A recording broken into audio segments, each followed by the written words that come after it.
Hello everyone, कैसे हैं आप लोग। आई होप सब ठीक होंगे। चलिए स्टार्ट करते हैं आज का नया topic from the chapter evolution. आज का टॉपिक है नेचुरल सिलेक्शन। तो selection is a process in biology in which environmental and genetic changes influence और determine the type of organism survive better. तो एक सिलेक्शन जो है एक बायोलॉजी का प्रोसेस है। इसमें क्या होता है कि composite of environmental factor and genetic factor जो हैं वो इन्फ्लुएंस करते हैं किसी भी ऑर्गेनिज्म का सर्वाइवल, कि वो किस इन्वायरमेंट में पर्टिकुलरली कितना उसका सर्वाइवल रेट है और किस हिसाब से वो सर्वाइव करेगा कि नहीं करेगा, बेटर सर्वाइव कर पाएगा नहीं कर पाएगा। सिंपल है ये। अब सिलेक्शन जो है दो टाइप से होता है, एक होता है आर्टिफिशियल सिलेक्शन, एक होता है नेचुरल सिलेक्शन। तो आर्टिफिशियल सिलेक्शन वो सिलेक्शन होता है जो ह्यूमन चॉइस से होता है। ह्यूमन चॉइस से होता है, इसको ज़्यादातर हम लेबोरेटरी कंडीशन में करेंगे कि हमने कोई जेनेटिक चेंजेस कर दिया किसी ऑर्गेनिज्म के अंदर और अपनी चॉइस के हिसाब से हम उसमें वो चेंजेस देखना चाहते हैं, that is artificial selection. And natural selection में क्या होता है, एनवायरमेंटल इन्वॉल्वमेंट होता है, ह्यूमन इंटरवेंशन नहीं होता है, तो दैट इज़ नेचुरल सिलेक्शन। अब ये एक टर्मिनोलॉजी है, ट्रेट, एलील, तो ये आप एक बार इनको भी समझ लो, ये आगे काफ़ी बार हम यूज़ करेंगे। तो ट्रेट वो होता है, it is a genetically determined particular character belong to a person. तो जेनेटिकली डिसाइड किया गया पर्टिकुलर कैरेक्टर किसी भी पर्सन या ऑर्गेनिज्म के अंदर, उसको हम ट्रेट बोलेंगे। और एलील जो होगा वो जीन, जो भी हमारा जेनेटिक मेकअप होता है, बहुत सारे जीन्स होते हैं हमारे बॉडी के अंदर, तो पर्टिकुलर जीन, एक जीन के अगर बहुत सारे वेरिएंट्स पाए जाते हैं, उन वेरिएंट्स को हम एलील बोलते हैं, दैट इज़ कॉल्ड एलील। तो अब हम देखते हैं evidences of the natural selection. तो नेचुरल सिलेक्शन का एविडेंसेस सबसे पहले हमें मिलता है इंडस्ट्रियल मेलानिज्म में। इंडस्ट्रियल मेलानिज्म में क्या है, ये एक स्टडी है, इसको हम डायरेक्शनल इवोल्यूशन का एक एग्जांपल भी बोल सकते हैं, क्योंकि इसमें सबसे पहले क्या हुआ था, जब 1800 के पास जब ब्रिटेन इंग्लैंड में इंडस्ट्रियल रेवोल्यूशन हुआ था, तो उस एरिया के में सबसे ज़्यादा जो क्वांटिटी में एक मॉथ पाया जाता था जिसका नाम था बिस्टन बिटल एरिया। और वो मॉथ का जो कलर था वो लाइट कलर था, लाइट कलर का वो मॉथ था। उसकी जो विंग्स थे वो लाइट कलर के हुआ करते थे उस टाइम पे, बिफोर द इंडस्ट्रियल रिवोल्यूशन, कि ज़्यादा वहाँ इंडस्ट्री लग गई, उसके बाद में इंडस्ट्रियल रिवोल्यूशन हुआ, तो जो डार्क कलर की मौत है ना, जो लाइट कलर की मौत है, वो अपना कलर चेंज, उसकी कलर चेंज हो गया और वो बन गई डार्क कलर की मौत, क्योंकि वहाँ पे पॉल्यूशन का लेवल इतना बढ़ गया और उस पॉल्यूशन के लेवल के बढ़ने की वजह से वहाँ के जो ट्री ट्रंक थे, मतलब जो पेड़ों की छाल थे ना, उस पे लाइकन्स होते थे। लाइकन्स आपको पता होगा, combination of algae and fungi का कॉम्बिनेशन इज कॉल्ड है लाइकन। तो लाइकन जो होते हैं वो किसी भी एनवायरनमेंट में उसके अच्छा या बुरा होने, लेस पॉल्यूटेड और मोर पॉल्यूटेड होने का एक इंडिकेटर का काम भी करते हैं। तो जैसे पॉल्यूशन बढ़ेगा तो उस एरिया में सबसे पहले लाइकन जो होंगे वो डीके होना स्टार्ट हो जाएंगे, फिनिश होना, ख़त्म होना स्टार्ट हो जाएंगे। तो वहाँ पे क्या था, तो लाइकन के जो थे वो पेड़ों की ट्रंक पे होते थे, तो और उन लाइकन के ऊपर जो है, अंदर जो है, ये बिस्टन बिटल एरिया जो मॉथ था, जिसको हम लाइट कलर मॉथ, ये वहाँ पे हाइड करता था। उसके कलर के हिसाब से इसको कैमोफ्लेज बोलते हैं हम। कैमोफ्लेज, ये कैमोफ्लेज करता था वो। कैमोफ्लेज मतलब स्क्रीनिंग करना, अपना कलर उस पर्टिकुलर चीज़ के कलर के जैसे बना देना ताकि हम प्रीडेटर को ना दिखें। करेक्ट। तो जो भी हमें कोई खाने वाला होगा या कोई भी हमारा प्रेडेटर होगा उसको हम दिखेंगे नहीं। तो लेकिन वहाँ क्या हुआ, लाइकन मरना चालू हो गया, उसकी वजह से ये प्रेडेटर में को ज़्यादा दिखने लगे, इनको हाइड करने के लिए जगह नहीं मिली। तो इन्होंने क्या किया, अपना कलर जो है धीरे धीरे ड्यू टू इंडस्ट्रियल पोल्यूशन की वजह से इनका जो विंग्स का कलर है वो पूरा ब्लैक हो गया। और वहाँ पे सडनली जो है जो पूरी जो लाइट कलर की मौत है उसका कलर ब्लैक कलर का हो गया। उसकी पॉपुलेशन अचानक से बढ़ गई उस पर्टिकुलर इन्वायरमेंट में, और ताकि वो उससे बच सके, प्रेडेटर से बच सके, प्रेडेटर उन्हें खा ना सके। ओके, तो this is known as industrial melanism. ये एक एग्जाम्पल है, एग्जाम में आ जाता है, तो आप इसको याद करके रखना। And one more important thing is, एक होता है न्यूक्लियोसाइड और एक होता है न्यूक्लियोटाइड। न्यूक्लियोसाइड होता है शुगर और बेस का कॉम्बिनेशन, उसको न्यूक्लियोसाइड बोलते हैं। एंड न्यूक्लियोटाइड होता है शुगर प्लस बेस और साथ में एक फॉस्फेट ग्रुप जुड़ जाता है। मतलब न्यूक्लियोटाइड में एक्स्ट्रा फॉस्फेट ग्रुप रहेगा और न्यूक्लियोसाइड में फॉस्फेट ग्रुप नहीं रहेगा। ये कन्फ्यूजिंग टर्म्स हैं, तो ये आपको याद रखना है। चलिए नेक्स्ट, अब हम सबसे पहला देखते हैं कि मोड ऑफ नेचुरल सिलेक्शन। तो नेचुरल सिलेक्शन जो है वो कितने मोड का हो सकता है। सबसे पहले, अगर एक individual if any individual have some form of trait that gives him a better chance of survival in given environment, evidently his offspring inherit that trait. This is known as differential survival.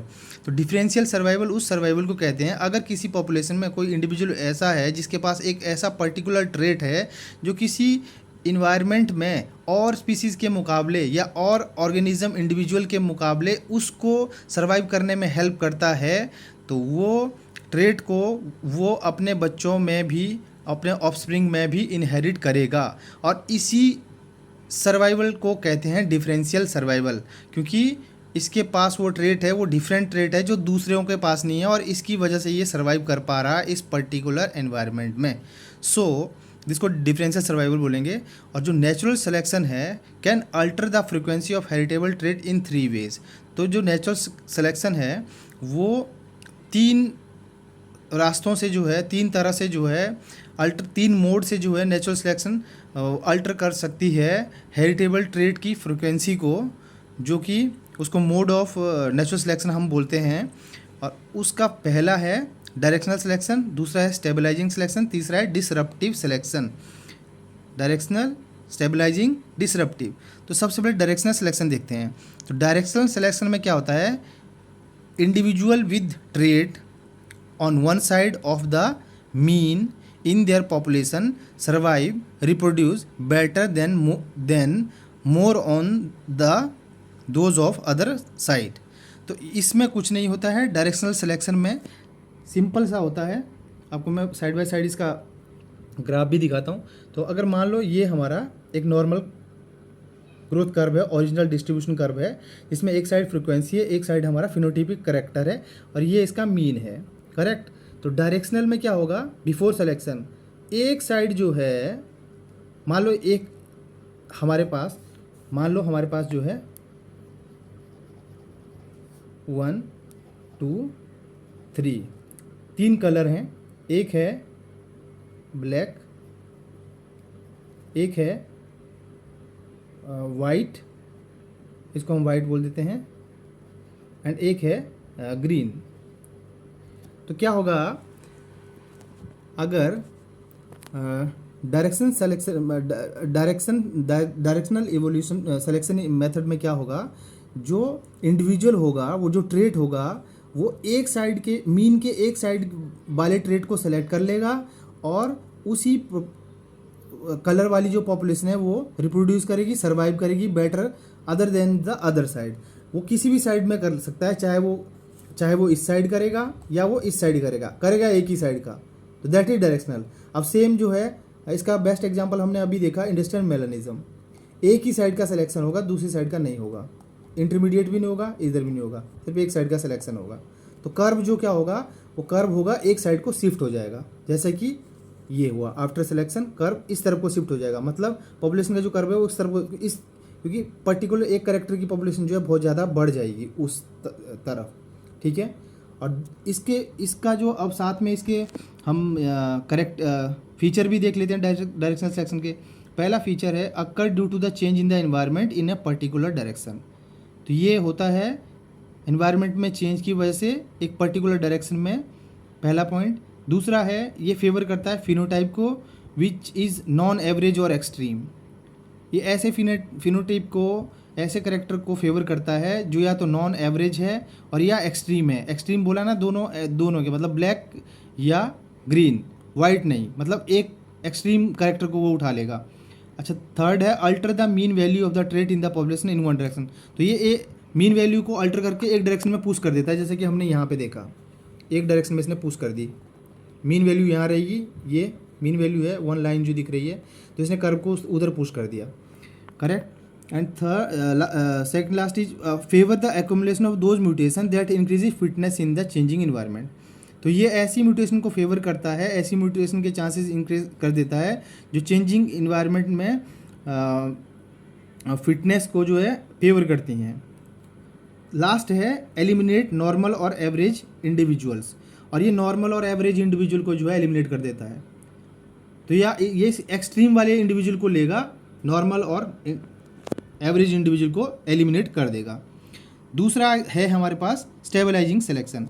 Stabilising selection में population stabilise on a particular trait and genetic diversity decreases.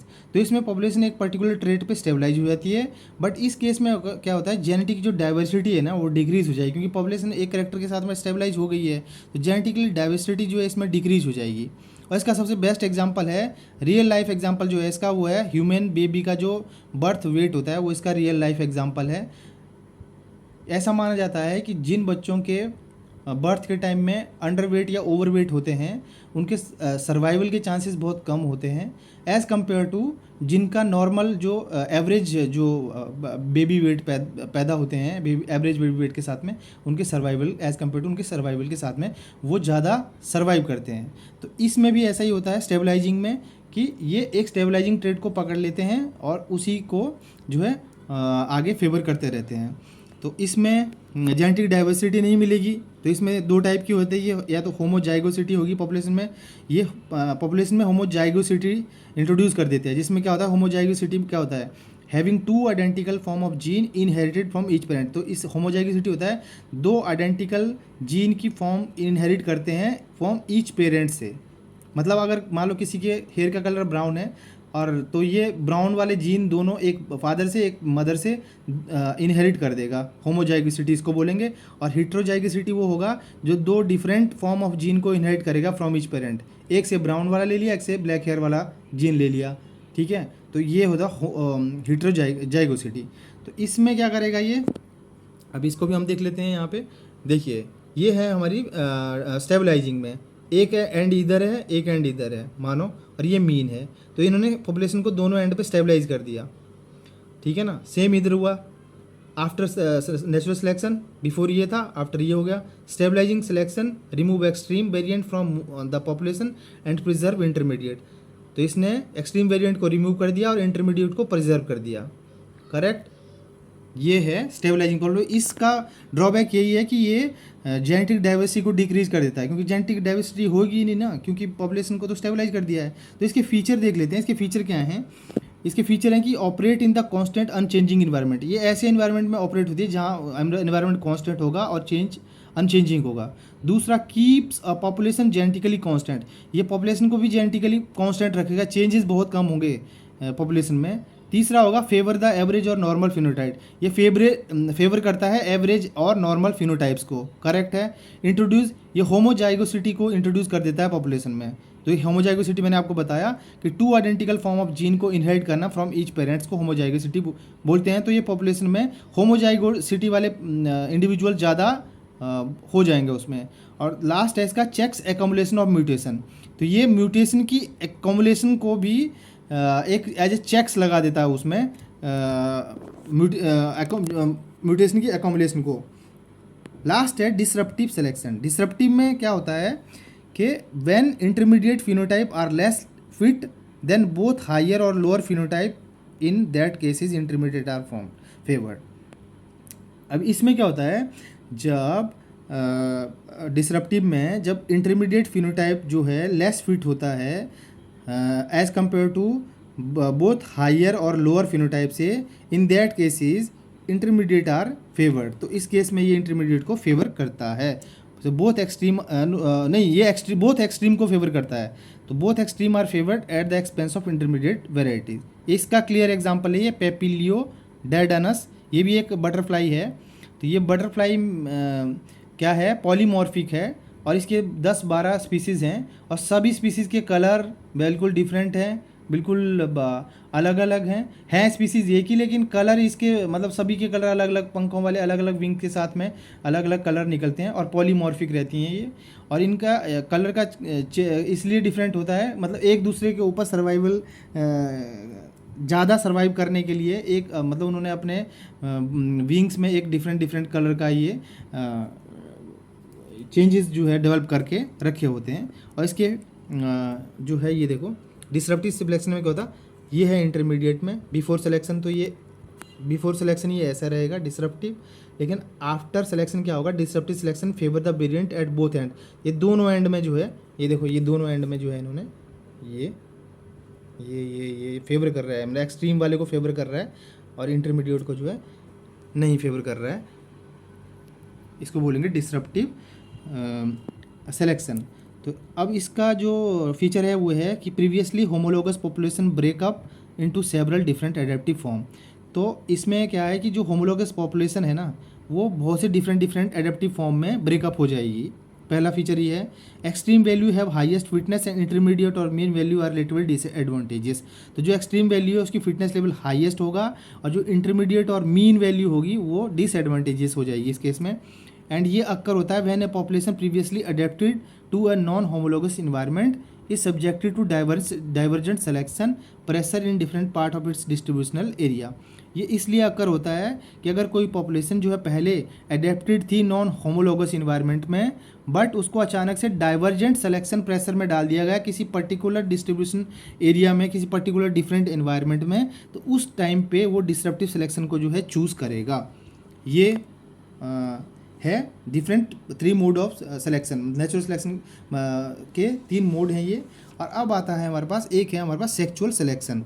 Sexual selection में क्या होता है कि it is a kind of natural, ये भी natural selection का एक पार्ट है, in which mating preferences influence the trait of the organism. अब इसमें क्या है, मीटिंग जो प्रेफरेंसेस रिप्रोडक्शन के लिए जो प्रेफरेंसेस है वो इन्फ्लुएंस करती है किसी भी ऑर्गेनिज्म के ट्रेट को। और इसमें एक टर्म आती है सेक्सुअल डायमॉर्फिज्म, तो इसको कह सकते हैं कि sexual dimorphism is a sexual selection can result in a sexual dimorphism marked difference between the two sexes in secondary sexual characteristics which are not directly associated with the reproduction और survival. तो sexual dimorphism में क्या होगा, मैं आपको simple सा example देता हूँ। जो पीकॉक होता है और पी हैन जो होती है, तो पीकॉक और पी हैन जब मीटिंग करते हैं तो इसमें सबसे पहले क्या होता है, जो पीकॉक होता है ना, तो जो पी हैन होती है वो उन्हीं पीकॉक की तरफ अट्रैक्ट होती है जिनकी टेल जो है ज़्यादातर लंबी होती है और कलरफुल टेल होती है, long tail and colourful tail, as compare to those peacock जिनकी टेल शॉर्ट होती है और जिसमें लेस कलरफुल होती है। तो इस तरह का करेक्टर, और इस वजह से क्या है वहाँ पॉपुलेशन जो है ज़्यादा बढ़ जाती है इसकी लॉन्ग टेल वाले पीकॉक की, और कलरफुल लॉन्ग टेल वाले पीकॉक की पॉपुलेशन वहाँ पे बढ़ जाती है उस पर्टिकुलर एरिया में, क्योंकि जो लेस कलरफुल वाले जो पीकॉक हैं उनके साथ मीटिंग जो है पी हैन कम करती हैं। ऐसे सिलेक्शन को सेक्सुअल सिलेक्शन बोलते हैं। और सेक्सुअल डायमॉर्फिज्म उसको बोलेंगे कि 2 पीकॉक हैं और दोनों में सिर्फ एक टेल का डिफरेंस की वजह से जो है उनको पी हैन जो है कभी अट्रैक्ट उनकी तरफ हो जाती है, कभी लेस अट्रैक्ट हो जाती है, तो उस करेक्टर को कहेंगे sexual dimorphism. That's all from the natural selection and thank you, have a nice day, bye bye.